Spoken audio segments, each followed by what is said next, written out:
Hello, everyone. Welcome back. Algebra 1, Lesson 3.2. If you're on the computer going through the book, it's called Module 2B, and it's page 2. And we're going over linear systems. So in order to appropriately be able to interpret the information on a graph of linear systems or any kind of linear system, we need to know or remember what we learned about slope. So we're going to review real quick. Slope, remember, is rise over run. Rise over run. And that's a common way to say it. And what that means is the change in the vertical change over the horizontal change, right? So if you have it on a coordinate plane, it's going to be the change in y over the change in x, which is also y1 minus y2 over x1 minus x2. And slope is usually indicated with an m equals. Okay, now if you have a line, you're going to have a constant rate of change. But as we saw in, well, as we're going to see later on in this chapter or this lesson, sometimes we take multiple lines and combine them into a graph that may go up or down. Okay, and so we're going to have multiple slopes throughout that graph, depending on what you're looking at. So I have some slope practice. You should be able to complete these on your own. It does refer to slope, even though it says rate of change, and that's because it's a real life situation. So go ahead and give it a shot. Pause this video, try to work it out on your own, and then unpause and come back. Welcome back. Turner is reading his summer novel, and he timed himself, and he found that he reads 4 pages for every 5 minutes. So what is his rate of reading per minute? Okay, well, we know it's 4 pages per 5 minutes, but we want to know his rate of reading per minute. That means for every 1 minute. So you have to actually go ahead and divide 4 divided by 5. So you're going to use your calculator, and you're just going to go ahead and do 4 divided by 5 equals 0.8. So his rate is Turner reads 0.8 pages every minute. Okay. The taxi cab states that it charges a $3 initial fee and $2.25 per mile. What is the rate of change of the cost of the taxi ride? Well, let's think about this. We're given 2 pieces of information. An initial fee, so it's going to stay the same no matter how far you go. If you just get in the taxi cab and go from one house to the next house on the street, you didn't even go a mile, but you still went somewhere. So you're still going to be charged the $3 initial fee, right? The only thing that varies is how many miles you go. That's the rate of change. What causes the price to vary is the rate of change, and it is per mile, so it's per one thing. So our rate of change is $2.25. If you run 4 miles in 1 hour and 12 miles in 3 hours, so 4 miles to 1 hour and 12 miles in 3 hours. I just like to get the information down where it's easier for me to see. What is your speed of running? So speed is the same thing as rate of change. You're going to have the change in one thing divided by the change in the other. So in this case, we usually put speed as in distance and time. So the change in distance over the change in time. So let's look at our distance. We have 12 miles and 4 miles. So we're going to do the change in the distance over the change in the time. We had 3 hours and 1 hour. So 12 minus 4 over 3 minus 1. This is 8 over 2, which becomes 4. Well, what is this a speed of? This is a speed of 4 miles per hour, because it's miles and 1 hour, miles and hours. So this is miles per hour, 4 miles per hour. Now let's see if I got it correct. 0.08, got it correct. 2.25, yep, and 4 miles per hour. All right, hopefully you got it correct as well. All right, slope practice. I want you to go ahead and pause and try to figure out the slope of each of these functions as well. Welcome back. So in order to find out the rate of change or the slope, we need to figure out how much it changes. And we need to we do that by doing the change in usually y over the change in x. But as we saw on the last one, we had distance over time. That wasn't necessarily a y and an x. So this information is not plotted for us on a coordinate plane, so we don't necessarily have a y and an x. So think of this division line here, this fractional line, as the word per. So when we had miles per hour, miles were on the top and hour was on the bottom. So it was miles per hour. So let's look at this. This is tickets of rides and the total cost. So do we say that it's tickets per dollar or dollars per ticket? We usually say dollars per ticket. So we want to have dollars, the change in dollars over the change in tickets. Okay, so I can look at this tickets here and I see that they increase by 2 every time. So I don't even need to do a subtraction problem here. This one, I see that it's, I believe, $1.50 for each. So 12 plus 12.5 plus 50 is 13. Yep, $1.50, because this one's $1.50. And then 15, 16. Yep, that's $1.50. So we want the change in money, $1.50, over the change in tickets, 2. Now I'm going to use my calculator and do 1.5 divided by 2. And I'm going to get the rate of change is 75 cents. Okay. Now, again, here we have apples and money. So is it apples per dollar or dollars per apple? Well, usually when you go to the grocery store, you see a sign for dollars per apple. How much? Well, not even per apple, per pound. How much each pound of apples will cost you. You don't see a sign that says, well, you can get 3 apples for $5. Sometimes you do. Just say 3 when there's stuff on sale, but usually you get a cost per pound of apples. So we're going to put it in the change of dollars over the change in pounds. So we'll keep that same format. So dollars per pound. So let's look at this. This changes by 1 every time. Now down here, this is a little not as easy to just look at and find. So I'm going to use my calculator here. 2.98 minus 1.49 is $1.46. Let me make sure it's the same for the other one. 4.47 minus 2.98. It's $1.49. 5.96 minus 4.47 equals $1.49. Maybe I wrote that first one wrong. Let me try it again. 2.98 minus 1.49 is $1.49. So that's $1.49. So they're all $1.49. So we want the change in money, which is $1.49, over the change in pounds, which is 1. So it's $1. The rate of change is $1.49, or it costs $1.49 per pound. So let's look at the information. If we got it correct, oops, erase this so we can read it. 75 cents per ticket, $1.49 per pound.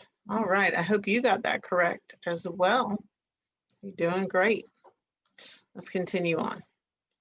Here's the graph that we see where it's actually a series of multiple lines connected together to communicate some information for us.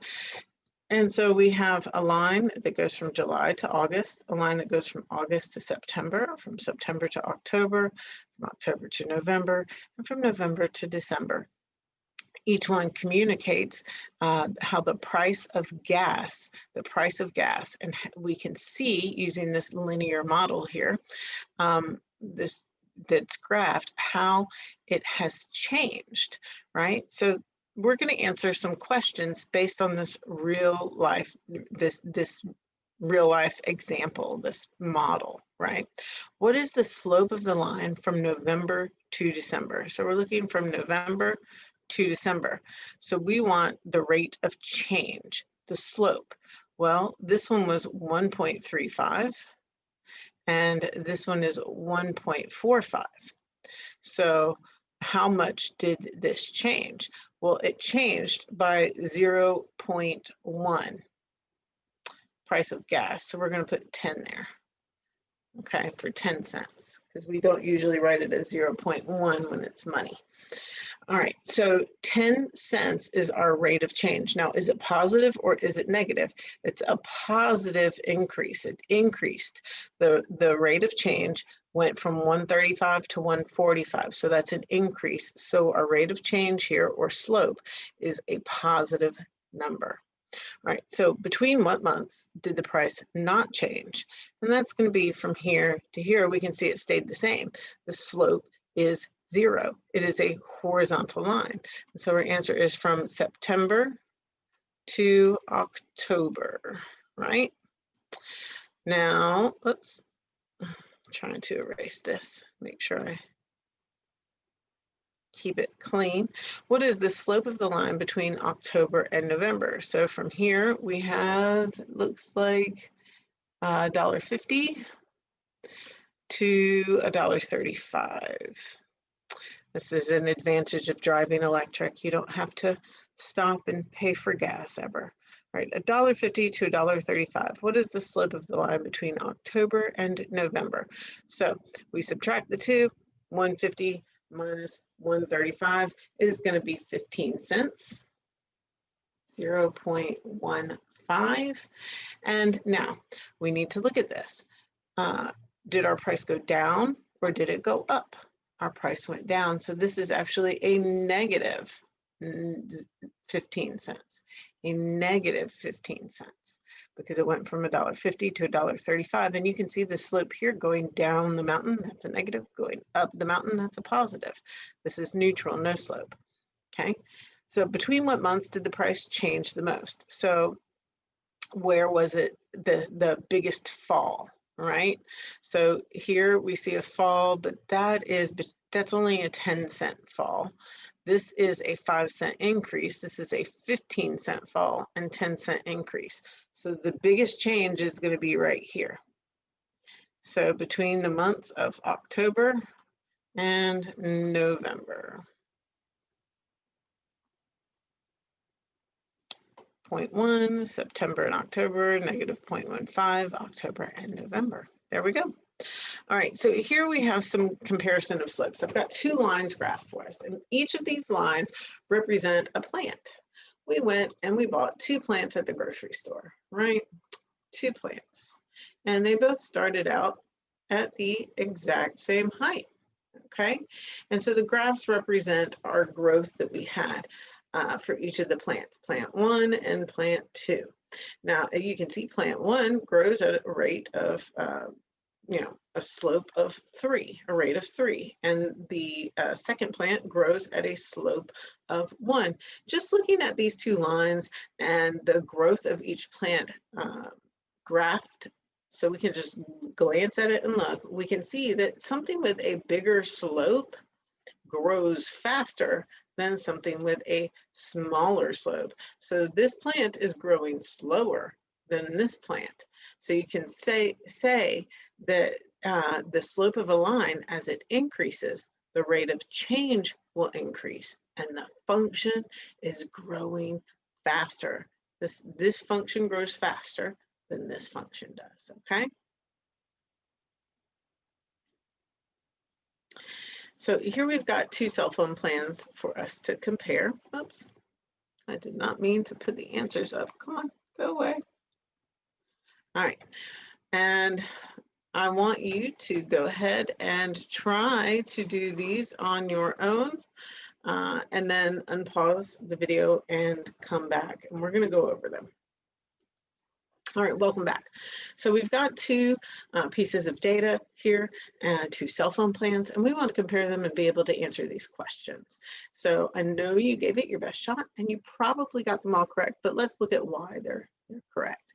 What is the rate of change for the plan from digital data? Well, you're already very familiar with rate of change. We know that that means slope if it were to be graphed, right? So the rate of change for this is going to be the change in the cost, not the change in the gigabytes used, right? So, well, it's going to be the cost per gigabyte. So the rate of change here between 20 and 35, 20 and 35 is 15. Between 35 and 45 is what? 10. And between 45 and 60, 45 to 60, 45, 55, that's going to be 15 again. Now, you're looking at that and you're going, wow, well, those are different rates of change. This isn't a linear graph. This isn't a linear function. But wait, we have to compare it in relation to the gigabytes, because remember, function is a relationship between a certain thing, between an input and an output, right? So the input is this data here. The output was the cost of the plans. So if you notice, the difference is here. 3, 4 to 6 is 2, 6 to 9 is 3. So you can see that, that's why it's not in a consistent order, because we didn't have consistency on this side either. But it is consistent when we look at it. If you take, remember, the rate of change is the change in y over the change in x, okay? So in this case, we don't have an x and a y, so we're thinking the cost per gigabyte. So the change in the cost over the change in the gigabyte. So you have to take any two pieces of information as 0.1 and 0.2. You take it, we'll call this one 0.1 and this one 0.2. 0.1 and 0.2. And let's subtract them. 20 minus 35, we already did that, is 15, divided by the difference between 1 and 4 is 3. 15 divided by 3 is 5. So that's $5 per gigabyte. $5 per gigabyte, right? Well, what if we chose different points? What if we chose this to be 0.1 and this one to be 0.2? Because remember, that had different information on it. We saw that the difference here was 10 and 2 instead of 15 and 3. Are we going to get a different slope? Well, let's see. 10 over 2, 10 divided by 2 is $5 per gigabyte. So it doesn't matter which 2 points you choose on any given line. It usually will reduce, if it is a line, just one line, it will reduce down to the same slope. Okay, so that's the rate of change for the digital data plan. Now let's look at the rate of change for the cell town plan. Cell town plan, you can choose any 2 points. Again, you can choose this is 0.1 and this is 0.2, or this is 0.2. It does not matter. Whatever you choose, as long as you reduce it down, because it's a line, you're going to get the same slope, right, or rate of change. So I'm going to choose this as 0.1, just because I like stuff to be on the lines. It makes it easier for me. And 0.1 is 4, 40 as my ordered pair. 0.2 is 4, 6, that's 8, 50 as my ordered pair. Okay, so in order to find the rate of change, is it gigabyte per dollar or dollar per gigabyte? It's dollar per gigabyte. So 40 is going to be the change, and the dollar between 40 and 50 is 10. And the change in the gigabyte between 4 and 8 is 4. So 10 over 4, or 10 divided by 4, right? Now we know with tens, we can just move the decimal point. I want you to get the habit of using your calculator for easy, what you would consider easy things normally. So 10 divided by 4 is going to be 2.5 or 2.5, because 4 goes into 10 2 times. 2.5 is our rate of change, so $2.5 per gigabyte. All right, if you use only 4 gigabytes of data a month, which phone plan is the best deal? Okay, well, we already know that 4 gigabytes is $40 here, right? Because we use that for 0.1. So let's look here at 4 gigabytes. It was $35 per month. So which one is the better deal? Digital data.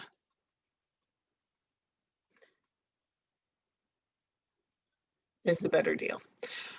When are the two plans the exact same cost?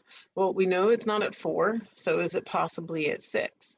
Well, this point is 6, and I'd say that that's 45, right? 645. And 6 here is also 45, 6 and 45. So it is at 6 gigabytes. They're the same cost. If you use 10 gigabytes of data, which plan is the best deal? Okay, well, they don't give us the information for 10 on digital data, but they do give it to us here for cell town plan. This is 10 and 55. Well, if 10 is 55 in the cell town plan and 9 is 60 in the digital plan, we know that the digital data plan is definitely going to be higher than 60 for 10. So we can easily say that the cell town plan is going to be a better deal. Cell town plan. All right. So we used with these. Now we had it differently. We unfortunately did not have the information in the same format, but you could have easily compared these in the same way by taking all of these points of data and creating a chart just like the first one. Or you could have taken all of this data and plotted it on this chart. So it makes it a lot easier if you compare the data in like format. So that is always an option for you as well. But I wanted to keep it separate so that you can see you can still interpret this data even when it's presented to you in a different format. But do whichever it makes the problem easier for you. If it's easier to look at the chart, then transfer this information to a chart. If it's easier to look at a graph, transfer this information to the graph. So you should be able to interpret this data. And that's the end of this lesson. We'll see you back. You should go ahead and take quiz 1 of module 2B or unit 3. And I'll see you back for the next lesson.